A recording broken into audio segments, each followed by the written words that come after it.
All right. Hello, everyone. Wanted to shoot a quick video here. I don't think it'll be long, but it's been on my heart and I wanted to share it. Contentment.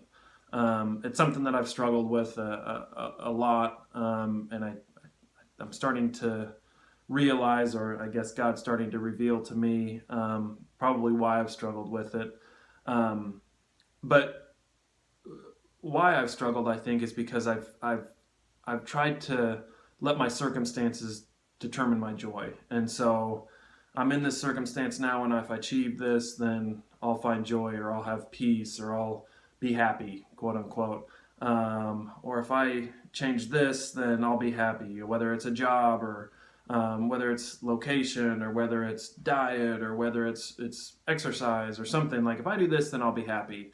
But what I found, and this is kind of a common theme throughout the last year of my life, is that I'm trying to control it. I'm trying to control my circumstances, and in doing so, I'm not letting God have control, and letting my joy be placed in Him.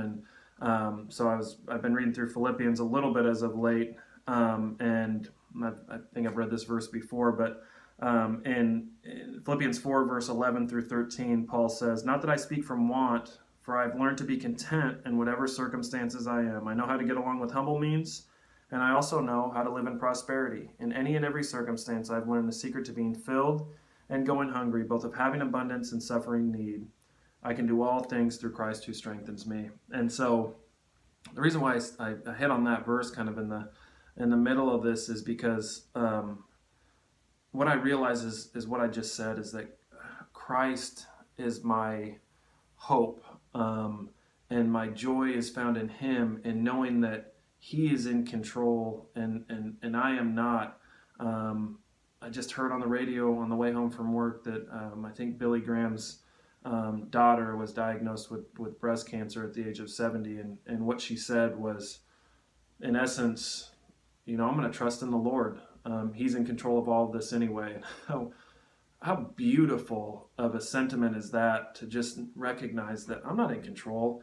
And oh, by the way, if anything were to happen to me, my faith and my trust is in You, Lord. And that means that I have eternity set aside.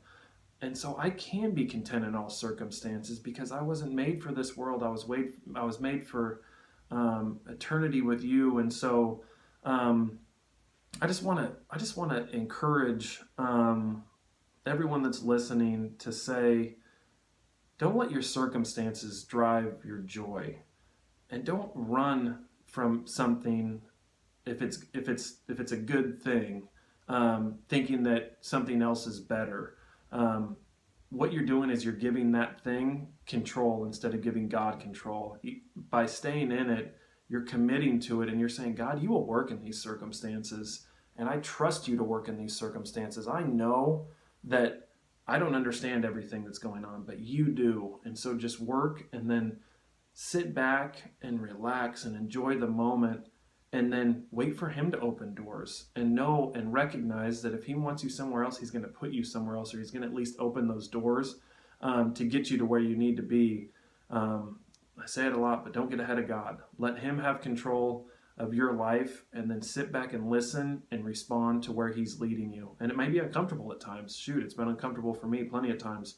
But what I've found is that if I'm not trying to seek the next best thing, and I can live in the moment and be present with God, then that's where true joy and peace comes from. And so I would encourage you to live in the moment, not run from your current circumstances unless they're bad or sinful, and just recognize that we have a loving Father who wants what's best for us, and He's going to give us exactly what we need in the right time if we let Him.